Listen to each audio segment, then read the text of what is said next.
With the butt joint, we were joining the edges of the metal. When one piece overlaps the other, it's referred to as a lap joint.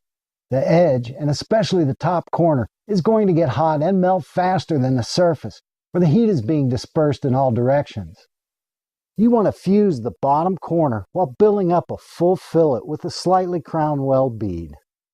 Lap joints can be welded all the way with a fast freeze rod, but the filler rods will produce a smoother finished weld. In the flat position, the weld is called a horizontal fillet, and you have two rod angles to consider, one in relation to the metal and the other to the weld bead itself.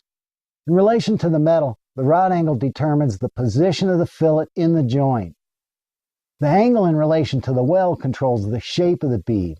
Holding the rod perpendicular heats the metal quickly, spreading the puddle for a flatter weld.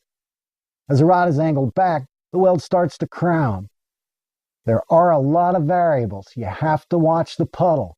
With 60-10 or 60-11, hold the rod nearly perpendicular to the weld.